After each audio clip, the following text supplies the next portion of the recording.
Hipocresía, caretaje, lobby, rosca, chantaje, falsedad, apariencias y frases, farsas, mentiras. Estás en Últimos Cartuchos, un refugio del mundo real.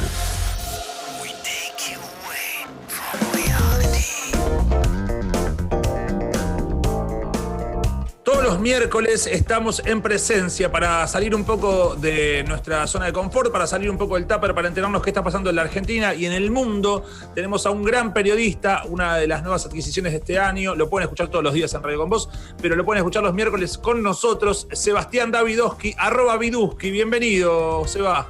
¿Cómo andas, Martín? ¿Todo bien? Bien, ¿y vos cómo te va? Bien, en un día que, no sé, a mí por lo menos me emociona bastante, ¿no?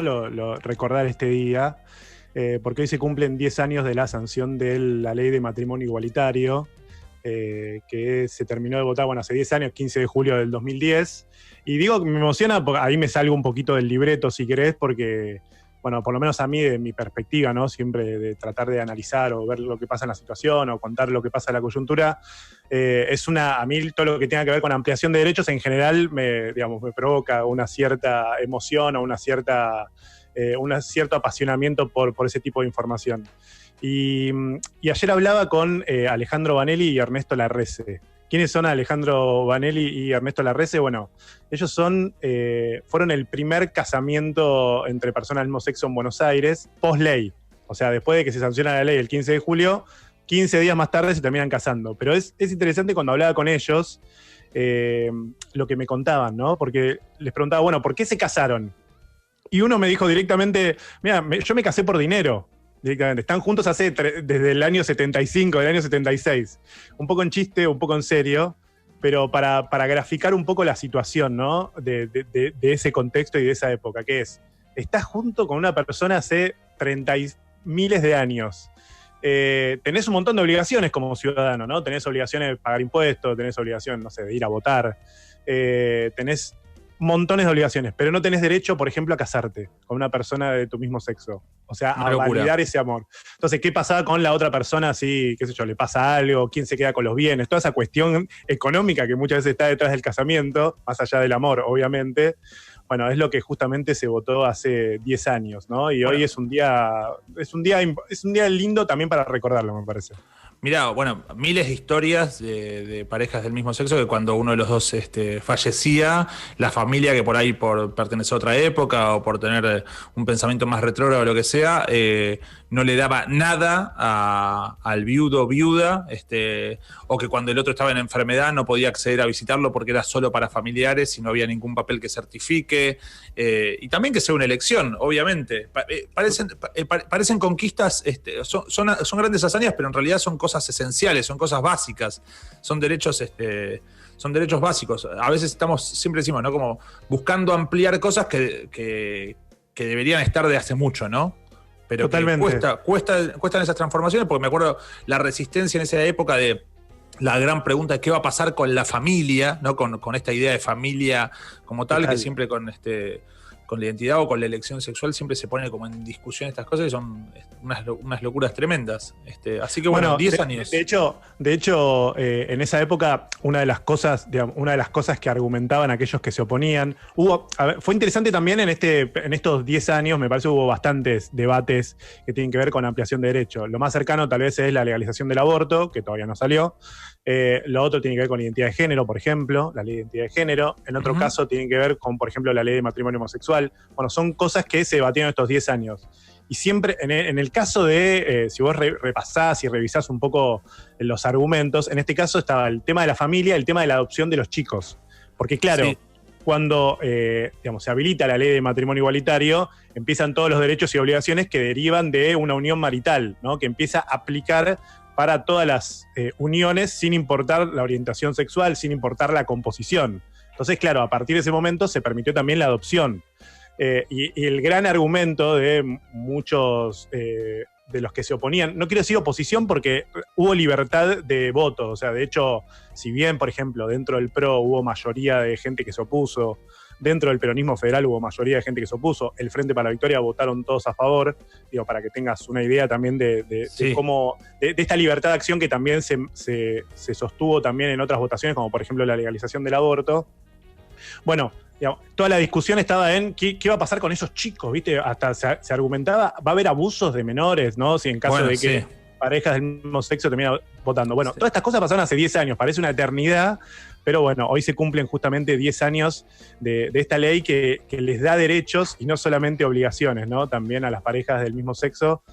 Así que nada, súper interesante y repito, a mí por lo menos en lo personal también me genera este tipo de emoción, de sentimiento, de decir, bueno, Argentina fue pionero en América Latina, fue el primer país de América Latina, el segundo país en América, o sea, después de Canadá viene la Argentina en términos de ampliación de derechos, así que sin duda uno de esos, viste que tantas veces decimos, no sé, la semana pasada hablamos de la justicia, ¿por qué tarda tanto? Che, ¿qué pasa con la situación económica? ¿Qué pasa con los políticos que se pelean?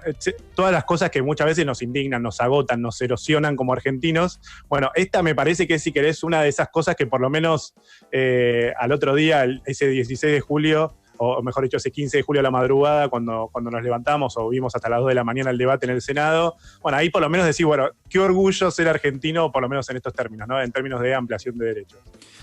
Ahora vamos a hablar de otra cosa que no nos da nada de orgullo y que tiene que ver con algo que nos preocupa institucionalmente y a nivel sociedad desde hace muchos años, y parece que no importa el color político que gobierne, hay fenómenos que se siguen repitiendo que tienen que ver con la violencia policial, ¿no es cierto? Totalmente. Mira, primero vamos a hablar de, contexto cuarentena, contexto aislamiento social preventivo y obligatorio en la Argentina que, digamos, pone también en juego a nivel país, o puso en juego también algunos conceptos bastante básicos como el de la libertad, ¿no? Y el de el respeto de los derechos también, el respeto de los derechos ciudadanos.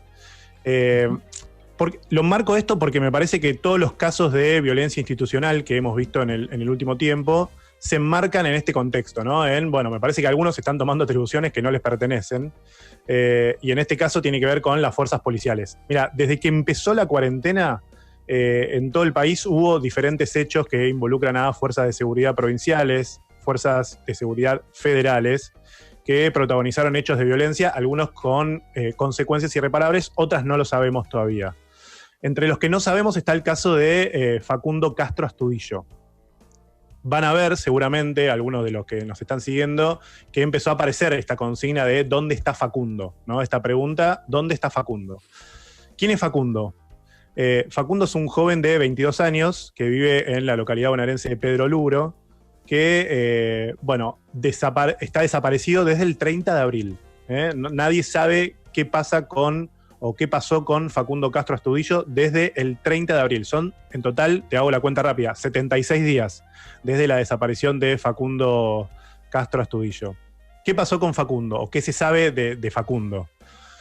Bueno, Facundo salió, en realidad, él tuvo un tiempo en pareja con su exnovia de Bahía Blanca, se separan, él vuelve en febrero a Pedro Luro, y en medio de contexto cuarentena, ese 30 de abril, él parte hacia Bahía Blanca a dedo, de alguna manera buscando, por lo que cuentan los familiares, buscando una reconciliación con su exnovia. En el medio, bueno, lo paran en un retén policial y lo sancionan en contexto de vuelta de cuarentena. A partir de ahí, lo único que sabemos es lo siguiente, es que 2 horas después de que lo paran y le labran un acta de detención justamente por el tema de violar la cuarentena, es que llama a su madre y le dice, no creo que me vuelvas a ver más. No te puedo explicar ni dónde estoy, no creo que me vuelvas a ver más, le dice Facundo a la madre. Bueno, a partir de ahí empieza una búsqueda que empieza a haber, digamos, contradicciones también entre aquellos oficiales de la bonaerense que lo pararon en ese retén policial. ¿Por qué? Algunos dicen que fue a la comisaría de la localidad de Mayor Buratovich, que queda en el camino entre Pedro Luro y Bahía Blanca. Después otros dicen, una oficial declara en la justicia y dice, no, bueno, se lo llevaron, se fue en un auto a dedo, yo lo dejé en un lugar y después de ahí se fue hacia otro lugar y yo lo llevé hasta esa localidad y después siguió su camino a dedo. Otro oficial, en cambio, dice, no, él se fue caminando. O sea, empiezan a haber diferentes versiones de la policía bonaerense. El tema es que recién separan a la policía bonaerense 2 meses después de que desaparece Facundo Castro Astudillo. ¿Qué se sabe? Bueno, hasta el momento no se sabe nada, ¿no? La madre está está tratando de reconstruir la situación, viene reclamando a ver qué es lo que pasó con su hijo. Se enteran de la desaparición de alguna manera cuando la novia dice, che, ¿qué saben de Facundo? Porque hace varios días que no sé. Nosotros pensábamos que estaba con vos en Bahía Blanca. Bueno, eso no ocurrió nunca, o sea, nunca llegó Facundo Castro Astudillo a Bahía Blanca, o por lo menos eso es lo que dice la investigación. Separan a la policía bonaerense, separan ahora al subcomisario de la seccional ahí de Mayor Buratovich, y lo cierto es que empieza a estar en el ojo de la tormenta también la policía bonaerense como una de las principales responsables de la desaparición forzada de Facundo Castro Astudillo. De hecho, la investigación, la carátula de la investigación es desaparición forzada.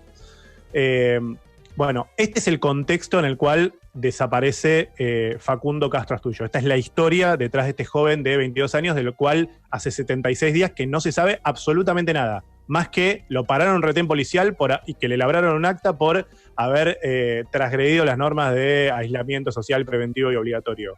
Esto es todo lo que se sabe. Lamentablemente, como venimos con ciertos antecedentes desde el inicio de la cuarentena que se hicieron visibles, y que sobre todo se hicieron visibles primero en las redes sociales y después en los portales de noticias y después en el poder político, hay gran preocupación por saber dónde está, y la carátula es esa que vos decís, digamos, que es una carátula que ya no suena, ya la escuchamos, la carátula de desaparición forzada. Totalmente. O por lo menos lo escuchamos en otros contextos del país, incluso Santiago Maldonado, digamos, una causa de las que más nos conmovió, ¿no? Hace ya 3 años, 2017. Sí. Y después tenés otras causas, ¿no? Yo le decía, digamos, vos enmarcabas todo esto en las causas de, digamos, hechos de violencia protagonizados por fuerzas de seguridad. Bueno, ahí tenés casos de Luis Espinosa en Tucumán. El 15 de mayo desaparece. Y lo encuentran una semana más tarde muerto. ¿En qué contexto lo encuentran después de haber estado desaparecido una semana? En un contexto de un operativo policial también previendo la restricción por la cuarentena. Después tenés el caso de Florencia Magalí Morales, que la encuentran ahorcada en la comisaría 25 de Santa Rosa de Conlara, en San Luis. Bueno, 10 horas después de haber sido detenida por andar en bicicleta a contramano en también contexto de aislamiento social obligatorio. Tenés, no con muerte, en este caso, pero el operativo QOM, ¿no? En Chaco, donde vemos ese allanamiento sin orden, ¿no? Sí. Se vieron las imágenes tremendas. Bueno, vemos ese contexto también, ¿no? Invadiendo la propiedad privada sin orden de allanamiento, y donde hoy tenés una pelea entre la cúpula policial y el gobierno de Chaco, porque lo que están pidiendo es, el gobierno de Chaco tomó la medida, digamos, preventiva de separar a los oficiales que hicieron ese allanamiento sin orden. Bueno, ahora el jefe de la policía dijo, pongo mi renuncia a disposición porque a esos policías hay que restituirlos, ¿no? Tienen que volver a sus puestos. Y el gobierno le está diciendo, no van a volver. Bueno, y ahora está renunciando toda la cúpula de la policía de Chaco, justamente defendiendo de alguna manera corporativamente también a los policías que habían sido separados o que habían sido removidos en ese contexto. Entonces, bueno, ahí tenés, no sé, también el caso de Mauro Coronel, detenido y golpeado en la comisaría de Santiago del Estero, que después termina falleciendo.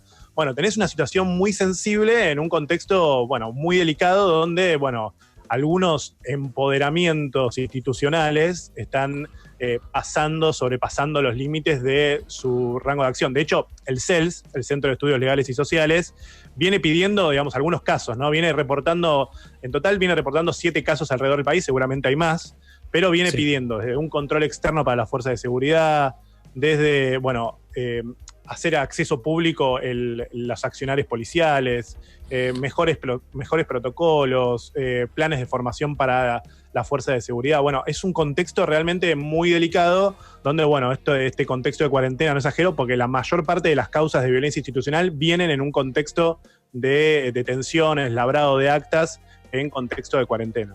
Seba, por supuesto, bueno, invitamos a la gente a la que quiera interiorizarse e informarse sobre estos casos que son de gran gravedad institucional, a mirar la publicación del CELS, está por ejemplo en el Instagram del CELS, @CELS_Argentina. Nosotros mencionamos algunos de estos casos, la mayoría más mencionamos. Yo creo que obviamente los hechos son los hechos, esto sucedió, está probado, hay otras cosas que están una desaparición, que está todo el mundo preguntándose dónde está Facundo. También es importante, de alguna manera, no es lo más importante, pero es importante que dentro del propio gobierno, mucha gente que forma parte del gobierno se haga eco de esto y haya compartido y haya repudiado este hecho, o se hayan separado a los policías implicados, ¿no? Digamos, como la rápida acción condenatoria o de interpelar hacia adentro es importante. No es lo mismo un caso de violencia, un caso de violencia policial o institucional respaldado por el gobierno que repudiado por el gobierno. Digamos, bueno, totalmente. Mira, ahí hay una declaración de Axel Kicillof que dijo, bueno, no vamos a prejuzgar a nadie, también dijo, digamos, sobre este caso que es muy delicado por la historia de la policía bonaerense, ¿no? En la Argentina. Y también, digamos, siempre son casos muy sensibles y donde tenés organismos de derechos humanos que ya empiezan a denunciar, empiezan a levantar la voz mucho más fuerte que la que lo venían levantando por estos casos de violencia institucional. En este caso con la pregunta de dónde está Facundo, pero me parece a partir de dónde está Facundo y qué está pasando con todos estos casos que involucran, repito, no solamente fuerzas de seguridad provinciales, no solamente a la policía de Tucumán, no solamente a la policía de San Luis, no solamente a la policía de Santiago del Estero, sino a fuerzas controladas por el Ministerio de Seguridad de la Nación. Entonces, bueno, ahí empieza a plantear un tema, digamos, un tema en agenda que a nivel político, por supuesto, siempre es muy delicado. Seba, para pasar al otro gran tema que tiene que ver con esto mismo, digamos, pues todo está vinculado, pero tiene que ver con la cuarentena, con esta fase 1, hay como rumores de, bueno, hoy se van a reunir, tengo entendido, jefe de gobierno, el gobernador y el presidente, a debatir cómo se sigue. Se filtró la semana pasada un plan de salida a la cuarentena, de cómo se iba a ir flexibilizando, no oficial. También vemos números de contagios altos, pero sí se controla la curva. ¿Nos contás un poco cómo sigue esto? Bueno, vamos a ir pasito a pasito. Este viernes se termina la fase esta de la cuarentena más estricta, ¿no? Sobre todo en el AMBA. Pero igual viene también complicado en algunas provincias también, que de hecho yo les contaba la semana pasada que hubo 14 provincias que dieron marcha atrás, algunas parcial y otras totalmente. Pero ¿qué es lo que va a pasar? A ver, ¿qué ven en la ciudad o qué ven en la provincia de Buenos Aires como para decir, che, bueno, podemos aflojar a partir del sábado? Lo que ven es que primero la tasa de contagio está más baja que lo que estaba antes. Antes hay un R, ¿no? Que es ese famoso número R, 1,05, 1,5, 1,8, 1,3, lo que fuera. Bueno, que es la tasa de contagio, ¿no? Cómo se va propagando, cómo se va viralizando el virus. Bueno, ese número que en algún momento estuvo en 1,5, ahora está en 1,05, ¿no? Entonces, por lo cual, lo que está diciendo es que la velocidad de propagación del virus es más lenta de lo que era hace un mes o hace 2 meses. ¿Qué significa eso? Significa que la tasa de duplicación de casos es cada 20 días. O sea, ¿qué te quiero decir? Hoy vos tenés un caso, bueno, dentro de 20 días vas a tener 2 casos, ¿no? Digo, para decirlo en términos generales. Bien, entendí. La tasa, te lo dice con un número muy fácil. Bueno, la tasa de duplicación... A ver, podemos probar con 5, a ver si me sale... Tengamos 5 casos. Sí, en 20 días. 10. Sí, muy bien, Martín. Bueno, ese es el número un poquito más grande, pero digamos, en términos de duplicación de casos. Entonces lo que ven es, está tardando más en duplicarse los casos que lo que tardaba antes. Antes tardaba 13, 14, 10 días, ahora está tardando 20. Entonces, a partir de eso, lo que coincide en el gobierno de la ciudad y el gobierno de la provincia de Buenos Aires es, volvamos a la fase 3, que es la fase que estábamos previa a esta cuarentena estricta. ¿Qué es la fase 3? Comercio de cercanía abiertos, en la ciudad vuelven los runners, vamos.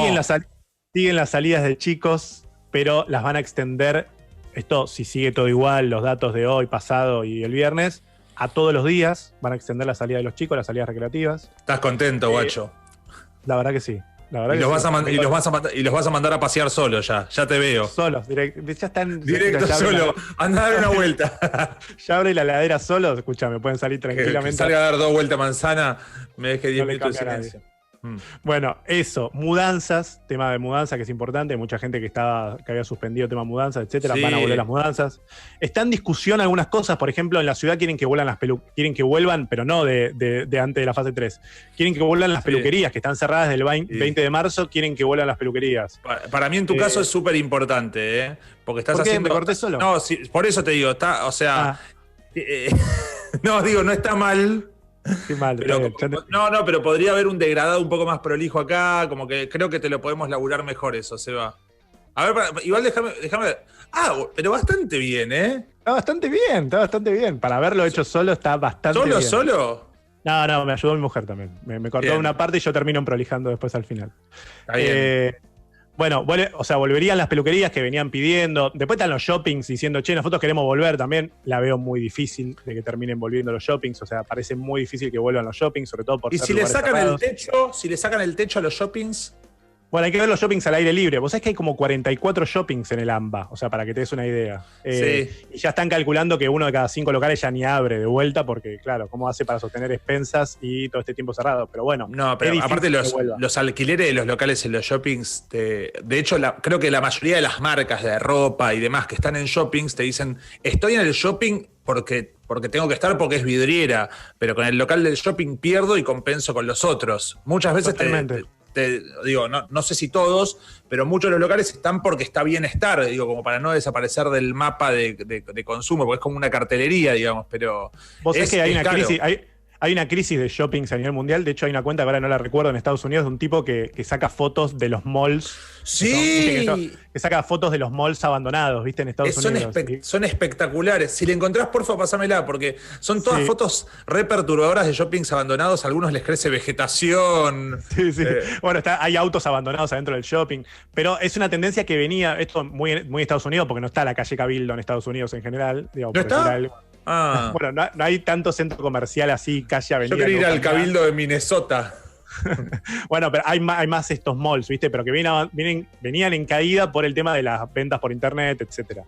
Totalmente. Bueno, no van a volver, es muy difícil que vuelvan los shoppings, pero bueno, estas son algunas de las cosas que van a volver. En provincia están viendo el tema de deportes individuales, pero ahí Kicillof Bien. le dejó la decisión a los intendentes para ver si pueden volver el tenis, el pádel o lo que fuera, de ese tipo de deportes individuales, o el surf o el windsurf o lo que sea. El pádel igual es de a dos, no es tan individual. O de a Pero cuatro. pero se puede jugar de individual, es cierto. Sí, se pero puede tenés que jugar. correr, tenés que ganarle a la pelota, vos tenés que pegarle a la pelota y correr mucho más rápido de la pelota, llegar al otro lado No y podés. volver a devolver. Es reagotador esa modalidad de pádel, ¿eh? Muy Yo hay que agotador. jugar en diagonal al pádel En- para que Ah, individual. ok. Te quedás en Ok. diagonal, vos te quedás en tu campo. Otra vez te explico, Martín, porque no te puedo Bueno, explicar. está bien. Yo soy un boludo, Bueno. está bien, es verdad, me tenés que explicar todo. No te puedo explicar. Bueno, y lo otro de interesante es empiezan a volver las escuelas. Hay 9 provincias en las cuales empiezan a volver las escuelas, que son Tucumán, Santiago del Estero, Catamarca, Formosa, Santa Fe, San Luis, Misiones y Corrientes. Es interesante para ver esto porque, claro, tiene que ver con la fase, tiene que ver con zonas de poca densidad, con algunos protocolos interesantes, como por ejemplo que los alumnos tienen que mantener 1,5 metros de distancia, Sí. con que, por ejemplo, van a tener prioridad los alumnos de séptimo y de quinto año, porque son los que terminan un ciclo. Bueno, todo eso es interesante. ¿Por qué? Porque hay datos de la Argentina, de esta desigualdad que puso en evidencia la pandemia, que son realmente escalofriantes en muchos casos, lo que tiene que ver con educación. Que es que, por ejemplo, vos decís, bueno, traslado todo a lo virtual. Bueno, escuchá este dato. 1 de cada 5 chicos de primaria no tiene internet. No es que no tiene dispositivos, Mirá. no tiene internet. No tiene acceso a internet, para que te des una idea. Y es mucho más fuerte, por ejemplo, en provincias como Santiago del Estero. Por eso, en algunos casos, si bien hubo programas como, no sé, por ejemplo, Seguimos Educando, que va por televisión, o programas de radio que sirven para llegar con la antena a diferentes alumnos, bueno, es urgente en algunos casos, y esto te lo admiten de la propia cartera de educación, que algunas provincias que no tienen esa posibilidad de conexión, ni hablar de la conexión sincrónica, o sea, vivir una clase en vivo con profesor y alumno, que requiere todavía mejor conexión. Bueno, todo eso es lo que, digamos, hace que en algunos casos, no que quieran apurar, pero sí provincias que tal vez no tienen tanta densidad poblacional, o algunas zonas que no tienen tanta densidad poblacional, empiecen con la vuelta de clases presenciales. Bueno, te digo una cosa, que el otro día, me vino el pensamiento pensando en las clases y demás. La gente que estaba cursando séptimo grado, o noveno grado, o quinto año del secundario, que tu último año de escuela sea este así, es terrible. Por eso decían que en prioridad por ahí volvían los últimos años primero. Claro. Como para hacer un cierre, porque imagínate eso, porque vos después ya terminás la cursada y terminás, no ves nunca más, y por ahí te quedás, que tus recuerdos de último año de colegio, de cursada, sean así, es medio demoledor, emocionalmente. No. Y totalmente, porque tiene las dos patas, todo tiene las dos patas en este contexto, ¿no? La parte emocional y la parte formativa. En este caso, pasar de séptimo grado a primer año, donde hay cambio de colegio, por ejemplo, en muchos casos. Claro. Entonces vos tenés que venir con una base mínima de contenido que se tienen que dar en séptimo grado para pasar a primer año, que esté más o menos unificado, o de quinto año al primer año del CBC o la carrera que elijas. Bueno, hay cosas que son contenidos básicos que son fundamentales. Por eso sí la prioridad está en estos casos. El resto del país, la verdad es que no se sabe. Algunos hablan de septiembre. Claro. Tiene que ver con la curva de casos. Lo que pasa es que ahí empieza a funcionar mucho todo lo que tiene que ver con el transporte público, con la movilidad, etcétera, sobre todo en el AMBA, que hace más complicado una vuelta a clases como la que teníamos acostumbrados en la antigua normalidad. Gracias a todos los que nos mandaron, me mandaron por Instagram, ya me mandaron el fotógrafo de Shoppings, se llama Ceflawless. Ahí está, Ceflawless, exacto. Ceflawless, fantástico. es espectacular, gracias a todos los que mandaron, incluida mi prima Juliana Gatas. Seba, gracias por ponernos un poco al día con todas las cosas que están pasando. Ojalá lo de Facundo no sea otro caso más de violencia policial y aparezca, sería una buena noticia, y ojalá se tomen cartas en el asunto y se empiece a revertir esta situación que es dramática. Gracias por todo, Seba. Gracias a ustedes, abrazo grande. Lo pueden seguir @Viduski en Instagram y quédense ahí del otro lado que nosotros seguimos con Últimos Cartuchos.